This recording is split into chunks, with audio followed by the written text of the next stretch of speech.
ज़्यादा रिवीजन का टाइम नहीं मिला, टेस्ट नहीं दे पाए। मैंने केवल 12th में 3 या 4 टेस्ट दिए होंगे स्टार्टिंग में, फिर नहीं दे पाए। तो मुझे एंड तक आते आते ये पता लग गया था कि 12th में तो सिलेक्शन नहीं होगा। तुम पढ़ाई को प्रायोरिटाइज कर रहे हो या गर्लफ्रेंड से या तुम दोस्त से बात करने को प्रायोरिटाइज कर रहे हो? ठीक है, अच्छा, अरे पैर नहीं छूने, अरे अरे हाथ मिलाओ, कॉन्ग्रेचुलेशंस कॉन्ग्रेचुलेशंस कॉन्ग्रेचुलेशन, अरे यार कॉन्ग्रेचुलेशंस। तो आपके भैया लोग आए हुए हैं, इनसे थोड़ी सी बात करते हैं, ठीक है? तुझे भी हाइपर हाइड्रोसिस की प्रॉब्लम है क्या थोड़ी? मतलब कि थोड़ा, हाँ नहीं मैम, थोड़ा अच्छा लग रहा है ना। अच्छा स्क्रीन के पास से एकदम स्क्रीन के ये लो, तो मेरी आवाज तो इतनी तेज है कि सबको आ जाएगी। तुम लोग माइक पकड़ना। अच्छा, पहले सबसे मैं तुम लोगों से तुम्हारा नाम पूछती हूँ। नाम? मैम मेरा नाम पुष्कर जैन है। पुष्कर जैन। मैम अत्यंत पाठक। अत्यंत पाठक। तो आप लोग कहाँ से आए हैं पहले ये बताओ। मैम मैं तो सागरपुर से आया हूँ, जनकपुरी में पढ़ता मतलब हूँ। दिल्ली से ही है? हाँ जी। तो मैम मैं यूपी यूपी से कहाँ? फर्रुखाबाद। Okay okay. कौन से बैच से पढ़े हो? मैम मैं तो अर्जुना 1 से पढ़ा था, 2021 वाला, फिर लक्ष्य में पढ़ा, फिर यकीन 2.0। 2021 से आपका जो फर्स्ट बैच था, पहला बैच। यस मैम, मैम आपसे उसमें पढ़े, फिर चिरकुट के जमाने के बच्चे हम। फिर लक्ष्य में आपने रिवीजन लेक्चर करे, लक्ष्य 2.0 में, तब मैंने आपसे रिवीजन करे थे क्योंकि 11 में आपसे पढ़ा था। अब यकीन 2.0 है, तब भी मैं लेक्चर आपके देखता था जहाँ से आप मिलते थे मेरे को। और एमडी सेट से पढ़ता था बाकी तो। और तूने 2021 2022 फिर यकीन 2.2 फिर तूने सिलेक्शन लिया। Yes okay. और तेरा? मैम मैंने सेम ऐसे ही रहा मेरा। 2021 में मैंने अर्जुना 1 लिया, फिर मैंने लक्ष्य लिया, और फिर मैंने यकीन लिया था ड्रॉप में मेरे, क्योंकि मुझे ऐसा था 11 तो बहुत अच्छी गई थी, लेकिन फिर ये है कि 12th में स्कूल चला, तो स्कूल में एक तो मैं हाउस कैप्टन बन गया था स्कूल में। तो इस और मैम कांग्रेचुलेशन, सारे लोग तुम लोगों को कांग्रेचुलेशन बोल रहे हैं। कितने कितने नंबर आए हैं? 681। 681। मेरे 673। वेरी नाइस यार। वो हो गया तुम लोग का काउंसलिंग तो हो गई होगी? मोतीलाल नेहरू के मेडिकल कॉलेज प्रयागराज, अलग सर का होम टाउन वाला। ओ अच्छा। मैम मेरे को तो आज ही सेकेंड राउंड का रिजल्ट आया है, तो श्याम शाह मेडिकल कॉलेज रीवा मध्य प्रदेश में मिला है। Okay, very nice, congratulations congratulations. Scam हो गया, वरना मेरा तो ग्राफ ऐसा गिरा है। जब मेरे मार्क्स आए थे पहले 686 थे, और वो 5 नंबर एक फिजिक्स का क्वेश्चन वो हो गया। तो मैं तो ऐसे सोच रहा था एम्स ऋषिकेश में जाऊँ या KGMU में जाऊँ, उसके बाद वो गिरा। फिर मैंने सोचा अब RML में जाऊँ या GSPM में जाऊँ, फिर और वो रैंक को 5 नंबर कम हुए उससे, तो और रैंक फिर ये मिला। पर तेरे पास कम से कम ऑप्शंस था ना। यहाँ पे ऐसे सपोले हैं जिनको जिनको जिनको ऑप्शंस ही नहीं मिलेंगे क्योंकि पढ़ते ही नहीं है। ये लक्ष्य के स्टूडेंट्स है, लक्ष्य बैच के स्टूडेंट्स, इनको भी मैंने 11th पढ़ा है। पिछले 2-3 हफ्ते से मैं इनको अभी बता रही थी, मैंने कहा कि मैं नहीं मिलवाऊंगी किसी से। They are spamming like anything, not interested in पढ़ाई, not interested in selection, nothing. You guys don't even deserve to meet these people, है ना? क्योंकि तुम उतनी मेहनत ही नहीं कर रहे हो। मेहनत। और अच्छा तुम दोनों बताओ, क्योंकि तुम दोनों अर्जुना से पढ़े हो, लक्ष्य से भी पढ़े हो, ऐसा क्या करना चाहिए कि यकीन से ना पढ़ना पड़े? मैं बताता हूँ। तू पहले बता। सबसे पहले तो टीचर को फॉर ग्रांटेड मत लो, अपने टीचर को। यूट्यूब भैया दीदी वाले को ज्यादा जो है वो मत करो, हाइप मत करो। 5 दिन पहले सिलेक्शन की स्ट्रैटेजी बताएंगे। वो सब मत करो भाई। ये जो 10-10 साल के 20-20 साल के एक्सपीरियंस टीचर्स है, तुम इन पे विश्वास नहीं कर रहे हो, ये तुम सबसे बड़ा पाप तो यही कर रहे हो। अपनी सिलेक्शन तुम्हारा तभी से नहीं हो रहा फिर तो, ठीक है। And second thing is like कि बैकलॉग हो रहा है, लेकिन टेस्ट स्किप मत करो। टेस्ट के टेम्परामेंट होता है, तुम्हें वो देना आना चाहिए। अरे ये तो इनका सबसे फेवरेट काम है, टेस्ट स्किप करना। मेरा भी फेवरेट काम था मैम, 11th में भी था, 12th में भी था। मैंने टेस्ट नहीं दिया, मैं लेक्चर लेता था, नोट्स लाता था, लेकिन टेस्ट नहीं देता था। क्यों? क्योंकि बैकलॉग था, बैकलॉग से डर लगता था, फलाना ढिमकाना, बहुत दिमाग खराब रहता था। यार बैकलॉग क्यों इकट्ठा होता है यार? वही नहीं कभी। तेरा बैकलॉग नहीं हुआ था? कभी नहीं। क्या दिक्कत हुई? ऐसा हुआ मैम, मैं सबसे पहले तो अगर सिलेक्ट हूँ ना, डमी स्कूल में एडमिशन ले लो 11th से ही। 11th में मेरा अभी तो नहीं बोल सकता। अभी जैसे इनको तू बता कि इनका हाँ तो हो चुका है, तो अब इनका हो चुका है, तो 11th 12th में अब इनको क्या करना चाहिए? बैकलॉग कैसे इकट्ठा? डमी अभी ये रेगुलर जा रहे हैं। हाँ। लेकिन यार पता है रेगुलर से भी सिलेक्शन हुए हैं। नहीं, रेगुलर से हुए सिलेक्शन, लेकिन ऐसा है ना मैम, मैं एक तो हाउस कैप्टन था, को करिकुलर एक्टिविटीज में पार्टिसिपेट किया। मेरी पूरे साल में केवल 4 या 5 एब्सेंट हुई थी पूरे स्कूल में, जितना टाइम स्कूल खुला। हाँ, स्कूल बहुत ज्यादा गया। तो मतलब 11th मेरी इतनी अच्छी गई थी, जैसे बच्चों की बेकाच लिया थी। मेरी 11th इतनी अच्छी गई थी, स्टार्टिंग मेरे 640 650 मार्क्स आ रहे थे सर टेस्ट में। मैंने सारे टेस्ट दिए थे 11th में जितने हुए थे। 12th की स्टार्टिंग मेरे 630 640 मार्क्स आ रहे थे, 2-3 टेस्ट तक आए। उसके बाद क्या हुआ, स्कूल ज़्यादा हुआ, स्कूल में फाइल्स बनाना, प्रोजेक्ट करना, फलाना ढिमकाना, ये सब चीज़ें, उन सब में ज़्यादा टाइम गया। क्लासेस मैंने सारी ली, बैकलॉग मेरा पूरे ये 2 साल में कतई नहीं आया, एक बैकलॉग नहीं आया, जबकि मैं आगे चलता था। मैं आपकी अब ड्रॉपर की कहानी बताऊंगा।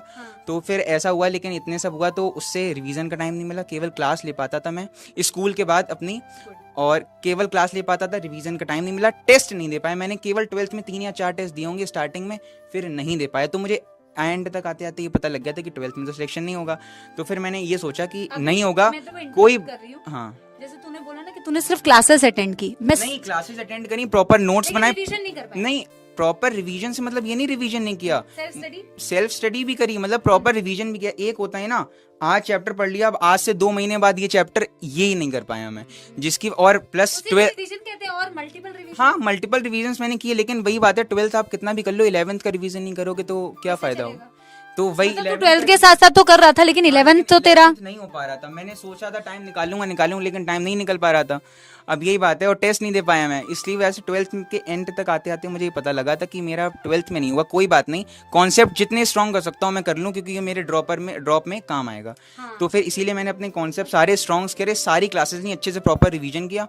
उसके बाद बोर्ड्स के बाद 1.5 महीना था नीट 2023 के लिए। मैंने सोचा होना है नहीं, टाइम मैं क्यों बर्बाद करूँ। मैंने मैम अप्रैल से ही तैयारी शुरू कर दी, और अप्रैल से तैयारी शुरू करने के बाद से फिर मैं पढ़ता गया। मैंने 6 टेस्ट सीरीज ली थी ड्रॉपर में। मैंने टोटल पूरे साल में 130 टेस्ट दिए हैं, वेरी नाइस। और मैंने अपना पूरा स्लिप, और मैंने हाँ रिकॉर्डेड लेक्चर, लाइव लेक्चर्स में स्टार्टिंग में 11 में जोश था, जुलाई तक लिए थे। उसके बाद मैं प्रॉपर रिकॉर्डेड पे रहा हूँ, क्योंकि मैम लाइव में जैसे ही बच्चे लिख देते हैं, हाँ स्पैम करते रहते हैं। आप डांटने लगती हैं, मानी 5 मिनट 10 मिनट चलेगा, तो मैंने वो 10 मिनट वाला पार्ट काट दिया। स्किप कर दिया, तेरे पास चॉइस है कि तू स्किप कर सकता है, करेक्ट बात रिकॉर्डिंग है। में चॉइस होती है, इसीलिए हमेशा रिकॉर्डेड क्लासेस मैं प्रेफर करता हूँ जब भी कोई मुझे पूछे, क्योंकि लाइव लेक्चर में ही होता है, किसी ने आप लिखा, अब आपको गुस्सा आया, आपने डांटा, तो 5-10 मिनट चलेगा, तो वो पार्ट स्किप कर दो। और मानो कोई बच्चे बार बार स्पैम करते, दोबारा समझाते, दोबारा, अब मुझे एक बार समझ में आ गया, ट्रू, बार बार। ये हमने बहुत फील किया है कि एक पढ़ने वाला जो बच्चा होता है, हो सकता है कई सारे बच्चों को एक बार में समझ आ जाता है, और क्या मैम? ज्यादातर परसेंटेज, क्योंकि यार हम ऑलरेडी बहुत रिपीट करते हैं, यस मैम। लेकिन फिर भी उसके बाद ना हाँ, उसके बाद और फिर रिपीट दोबारा करो, और रिपीट करो और रिपीट करो। और ये लोगों को ना अभी पता है क्या, इन लोगों को और ज्यादा आदत है। मैं तेरे से पूछना चाहती हूँ, जैसे परसेंटेज 87%। Board percentage 87%। अच्छा तुम्हें एक यार बस करो तुम लोग ना, बस और बोर्ड रेल- नंबर से कोई फर्क नहीं पड़ता, मेरे बोर्ड में 88 आए थे, 95 बोर्ड्स में- नंबर बोर्ड्स में वाले धरे रह गए, और 80 वाले कर ले गए। हाँ बेटा, तुम हो कौन बुआ जो पूछेंगे बोर्ड में बता दे तेरे कितने आए हैं, ठीक है ना। मैंने बता दिया, बोर्ड्स में 88 आए हैं, और मैं तो ऐसे भी जानता हूँ जिसके 95 आए हैं वो कोई नॉर्मल कॉलेज में पढ़ रहा है, बीएससी कर रहा है। तो वैसे बीएससी करके भी लोग अच्छा कर लेते हैं, कह रहे हो नॉर्मल कॉलेज में पढ़ रहा है, बीएससी कर रहा है। नहीं, मतलब इंटेंशन इसका ऐसा नहीं था। हाँ मतलब कि जिसको एमबीबीएस करना था, बट वो एमबीबीएस नहीं कर पा रहा है ना। बट एनीवे मैं तुम्हें अभी समझा रही थी, मैं तुम लोगों से बताती हूँ, इन लोगों को ना सिर्फ सोचते हैं कि लेक्चर अटेंड कर लेते हैं, हम सिर्फ लेक्चर अटेंड करते जाते हैं, वन शॉट भी देख लेते हैं, रिवीजन भी देख लेते हैं। अभी तुम लोगों के बाद ना बहुत सारी चीजें हुई है, इनको हम बहुत ज्यादा क्वेश्चन प्रैक्टिस कराते हैं, बहुत ज्यादा एनसीईआरटी रीड कराते हैं, फिर इनको ना और रिवीजन लेक्चर चाहिए इनको। ये सिर्फ चाहते हैं कि टीचर का लेक्चर अटेंड करें, इनको खुद से सेल्फ पढ़ने में कोई दिलचस्पी नहीं है। क्या इससे फायदा है इनको? जो स्पून फीडिंग एक तरह से होगी ना, हम कि खुद से मेहनत ही नहीं करनी है, कि टीचर तुम्हें खाना बना भी रहे, खाना परोस भी रहे, और एक तो तुम्हारे मुंह में आके डाल भी रहे, तुम्हें बस डाइजेस्ट करना है उस चीज को। तो इतना काम तो तुम कर सकते हो ना, वो तुम्हारे एंजाइम की गोली डाल के तुम्हें डाइजेस्ट कराएगा। कायदे में हर बच्चे को एक काम करना चाहिए, हर सब्जेक्ट की एक पेपर ले, सारे चैप्टर्स लिख के, हर बार रिवीजन के साथ +1 लिख के +1 लिख के +1 लिख के।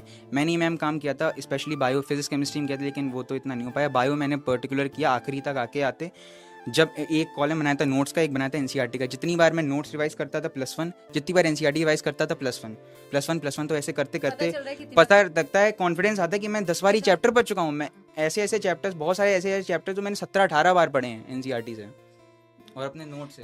तूने 17 बार किए हैं, इनको तो 2 बार करने में भी मौत आ रही है। हाँ बेटा, marks 390, first attempt marks 390, first attempt मेरे 405। माय गॉड, देखो they are the examples for you. But like I was telling him also, ऐसा मैंने तुम्हें भी बहुत बार बोला है, तुम्हें भी पता है आगे बहुत पढ़ना है। Of course this just the beginning, तुमने सुना भी होगा। बिल्कुल मैंने तो शुरू भी कर दी, बायोकेमिस्ट्री पढ़ना शुरू कर दिया मैंने। पढ़ा है, थोड़ी एनाटॉमी पढ़ी थी, जनरल एमोलॉजी खत्म कर दी मैंने, और बाकी यही हिस्टोलॉजी थोड़ी सी पढ़ी है, जनरल हिस्टोलॉजी, और बायोकेमिस्ट्री में कार्बोहाइड्रेट्स। मतलब कि बेटा कहने का मतलब ये है, कितनी मूवीज देखे हैं, 4.5-5 महीने हो गए, मूवीज देख देख के बोर हो गए, वेब सीरीज देख कोई भी मोनोटोनस काम करते करते बोर हो जाते हैं, बट देखो यार, आगे पढ़ाई बहुत सारी करनी है तुम्हें, है ना। इन लोगों को दे ऑल्सो नो कि अभी बहुत मेहनत करनी बाकी है, और अगर तुम्हें लगता है कि तुम इस मेहनत के लिए रेडी हो तो बेटा गो फॉर इट, और अगर तुम्हें नहीं लगता है तो it's okay, there are good options also. मैं इस चीज़ से बिल्कुल भी वो नहीं करती हूँ कि आप अगर ये नहीं करोगे तो कुछ नहीं करोगे। You have plenty of examples, लेकिन ये बात मैं पहले भी कह चुकी हूँ, जिस भी फील्ड में जाओ, तुम्हें एक्टर बनना है स्ट्रगल करना पड़ेगा, तुम्हें टीचर बनना है तो भी स्ट्रगल करना पड़ेगा, तुम्हें डांसर बनना है तो भी स्ट्रगल करना पड़ेगा। अरे कोई भी फील्ड चुनोगे सब में स्ट्रगल है, बट जहां पे भी जाते हो you have to be best, you have to give your best. Be best तो चलो बाद की बात है, you have to give your best. और जब कोई भी फील्ड चुनो, लेकिन रियलाइज जल्दी करो। अब both of them have realise, जैसे ही टोल्ड कि यार इसको रियलाइज हो गया था 12th के साथ साथ तो मेरा नहीं होगा। जितनी जल्दी रियलाइजेशन होती है ना, उतना तुम समय रहते सही डिसीजन बना पाते हो। तो समय रहते ही समझ गया कि यार मैं अप्रैल से ही तैयारी शुरू कर देता हूँ, मई में नीट का एग्जाम था जबकि, तो मैं तैयारी शुरू कर देता हूँ क्योंकि मेरे को अगले साल के लिए आसानी हो जाए। पढ़ते पढ़ते 400 नंबर आए, 500 आ जाते, क्या फायदा होता उससे? तो ये रियलाइजेशन तुम्हारे अंदर भी होनी चाहिए बेटा, है ना। And it's don't bother what other people are saying, do what you want to do, but do it wholeheartedly, बिल्कुल डेडिकेशन के साथ में, ईमानदारी के साथ में करो। डे 1 से बताती आ रही हूँ, हालात तो तुम्हारे सही नहीं लग रहे जिस हिसाब से तुम बैच में करते हो हरकतें, बट मैम जैसे ना मैं ये बोलना चाहूँगा कि जिस फील्ड में तुम लोग पढ़ रहे हो, जिस फील्ड के लिए तुम लोग पढ़ रहे हो, ये एक चीज़ डिमांड करती है बहुत ज़्यादा, वो है पेशेंस। तुम 11th-12th में पेशेंस रखोगे, अगर ड्रॉप लिया उसमें पेशेंस रखोगे, रिजल्ट आ जाएगा, उसके बाद भी कितना पेशेंस रखवाया है, कितने वो सेल्फ डाउट्स तुम्हें आएंगे, सबको भाड़ भी जाने देना होता है। अगर तुम्हें करना है ना दिल से, तो वो अंदर से आग होती है जो तुम्हें रोक के रखती है इस चीज़ को लेके, वरना तुम्हारे पास बीच में बहुत ऑप्शन आएंगे। CUET का रिजल्ट आ गया, उनके एडमिशन हो गए, मेरा जेई दिया था, मैंने जेई का रिजल्ट आ गया, उनके एडमिशन हो गए, मेरे को मिल भी रहा था काउंसलिंग में, बट नहीं, मेरे को MBBS करनी है तो MBBS ही करनी है। गवर्नमेंट कॉलेज मिल रहा है तो करूँगा मैं, 5 साल का कोर्स है, 10 साल का कोर्स है, मैं करूँगा, मैं डॉक्टर बनूंगा। बिल्कुल सही। 5 स्टेप्स अगर कोई बच्चा फॉलो कर ले, सिलेक्ट हो जाएगा। पहला लेक्चर देखे, उसको रिवाइज करे प्रॉपर, एक रिवीजन क्लास खत्म होने के बाद एक रिवीजन क्लास शुरू, अगली क्लास शुरू होने से पहले, और अगर उसमें कैलिबर है तो रात में सोने से पहले भी एक बार कर ले। तो नहीं है कोई बात नहीं, क्लास खत्म हो तुरंत रिवीजन करो, अगले दिन की क्लास लेने से पहले रिवीजन करो। एक चीज़ का रिवीजन 2 बार तुम्हारा हो गया तो इससे बहुत जो फॉरगेटिंग कर्व होता है ऐसे ऐसे आता है, तो रिवीजन होते होते ऐसे ऐसे एक दो फिर कांस्टेंट हो जाता है। ये मैंने किसी टीचर से सुना था। अभी से शुरू करो तो होगा बेटा, तुम ये बोलते रह जाओगे। जो बच्चा ये लिखता है ना अभी से शुरू करो तो होगा। वीडियोस में देखना कि हाउ टू, पहले जब नीट में 12 महीने बचे, can I get selected in 1 year 12 month, फिर 11 5 4 3 7 दिन का भी, एक डे बिफोर भी सिलेक्शन हो जाएगा। और फिर तुम लोग भी सर्च करते हो बेटा ऐसी चीजें, नहीं अभी से शुरू करूं यार, जब शुरू करो भाई, ये कमेंट करने से अच्छा बेटा पढ़ाई शुरू करो, ठीक है ना। जितना टाइम बचा है अच्छे से पढ़ो। If your target is really to become doctor, go for it, मेहनत करते जाओ। इवेंचुअली बेटा मेहनती बंदा तो सही जगह पहुंच जाता है, ठीक है। आप दोनों बिल्कुल मैम, एक चीज़ और मैं बोलना चाहूँगा कि कुछ कर सकते हो तो तुम रोज एक टू डू लिस्ट बना के रखा करो। कोई तुम्हें वो सजा के धजा के वो कलर पेन से लिख के नहीं ज़रूरत है भाई, तुम एक रफ टू डू लिस्ट बना लोगे ना 4 लाइंस की भी, वो भी बहुत है। मैं तो एक रफ आइडिया लिखता था कि आज मेरे को दिन में इतना करना है, इतने क्वेश्चन सॉल्व करने हैं, इतनी क्लासेस अटेंड करनी है। तो तुम्हें ना क्लासेस के बाद एक माइंड ब्लैंक नहीं होता कि तुम्हें आगे करना क्या है। तुम सुबह से बना के चलोगे कि मुझे आज ये करना है, तो तुम्हारा शरीर अपने आप ही, तुम्हारा दिमाग वो कराएगा उस चीज को। ये मैं करती हूँ खुद अपने लाइफ में भी। मैं टू डू लिस्ट बनाती हूँ कि मुझे आज क्या क्या करना है, और फिर ना वो चीजें बड़ी अच्छे से फॉलो होती है। और ये डे 1 पे इनको बताया। प्रॉब्लम ये है ना यार, तुम दोनों को मैं बताऊँ, कितनी भी इनको स्ट्रैटेजी, बच्चे को कितनी भी स्ट्रैटेजीज आप गाइड कर सकते हो सकता है कि उसमें से ना 2-3% बच्चा उसको सच में जेन्युइनली समझता है, उस पर काम करता है, लेकिन ना वो रिसीवर एंड पे ना आप अपने हिसाब से रिसीव करते हो। दैट्स द मिस्टेक जो मैंने 11th और 12th में करी थी, कि जो अपनी चला लेते हो ना तुम लोग कि हाँ भाई मैं तो कर रहा हूँ, मैंने फिजिक्स का क्वेश्चन सॉल्व कर लिया, क्लास में तो क्वेश्चन सॉल्व हो रहे हैं भाई, मॉड्यूल बनाने की क्या जरूरत है, टेस्ट देने की क्या जरूरत है, क्वेश्चन तो सॉल्व हो ही रहे हैं, नीट में भी हो ही जाएंगे।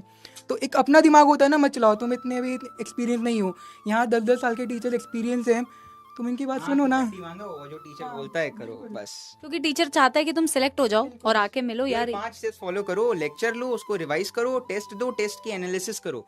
बिना लेक्चर मतलब बिना टेस्ट दिए लेक्चर लेने कोई फायदा नहीं, बिना टेस्ट एनालिसिस करे टेस्ट देने का कोई फायदा नहीं। फिजिक्स कैसे सॉल्व होगी? प्रैक्टिस करके, पढ़ाई करो। Physics practice multiple test series join कर लो जितनी कर पाओ। मैंने 6 टेस्ट सीरीज ज्वाइन करी थी ड्रॉपर में। लेकिन अपने अनुसार अगर तुम्हें खुद में डाइजेस्ट करने की क्षमता हो तो ही उतना खाओ, वरना जितना कर पाओ उतना करो। बायोलॉजी के लिए कौन सी किताबें पढ़नी चाहिए? एनसीईआरटी, केवल एनसीईआरटी के अलावा कुछ भी नहीं। जो अरे लेकिन अभी तो आई है किताब। हाँ हाँ एक तो जो आपके टीचर्स बोल रहे हैं उनके नोट्स, और उसके बाद एनसीईआरटी पेपर इन्हीं में से आएगा, पूरा 360 का पेपर इसी में से आएगा। मैं 355 नंबर आया, और मैम एक मिस्टेक मैं बताऊंगा ना, वो आप मेरे को मेरे ख्याल से है जूलॉजी की है, मैं बताता हूँ। मैंने मैथ ऑफ फॉलोइंग था, मैंने मैथ ऑफ फॉलोइंग ऐसे करके सही करी, ऑप्शन वाला टिक कर दिया। इतना दुख हुआ ना कि 360 आ सकते थे। तो होता है, बहुत दुख होता है। 345 मार्क्स हैं, 175 बॉटनी, 170 जूलॉजी। और जूलॉजी में 2 क्वेश्चन ऐसे गलत हैं। एक तो दोनों सिली मिस्टेक्स, मेरे बायो में 3 क्वेश्चन गलत हैं, 2 तो सिली मिस्टेक्स, एक नहीं आता, तो वो बात मैं मानता हूँ। और वो जो एक जूलॉजी में सिली मिस्टेक थी, वो एक क्वेश्चन था UAG ऐसे करके, मैं सही पढ़ रहा था, एक में वर्ड बीच में पढ़ना मिस हो गया, स्किप हो गया, तो वो जो पूरी जेनेटिक कोड था वो गलत हो गया उससे, और वो ऑप्शन एक मैच कर रहा था जो मेरा गलत हुआ, बस वही मैंने मार्क कर दिया। बाकी पेपर मेरा नीट मैम टाइम से हो गया था, मेरा 55 मिनट पहले पूरा पेपर हो गया था। अरे भाई, और फिर 45 मिनट्स में मैंने रिवाइज करके OMR पूरी भरी, उसके बाद में बैठ गया, 10 मिनट मेरे रह गए थे। बेटा ऐसे करने के लिए बहुत पढ़ना पड़ेगा अभी तुम्हें। बिल्कुल मतलब कि यहाँ पे एक बच्चा पूछ रहा है कि टाइम कैसे निकाले। भाई टाइम निकालने के लिए ना एक तरीका होता है प्रायोरिटाइज करना। तुम किस चीज़ को प्रायोरिटाइज कर रहे हो? तुम पढ़ाई को प्रायोरिटाइज कर रहे हो या गर्लफ्रेंड से या तुम दोस्त से बात करने को प्रायोरिटाइज कर रहे हो? ठीक है, तो वही चीज़ होती है भाई, करो ना जब सेट योर प्रायोरिटीज राइट, बिल्कुल है ना।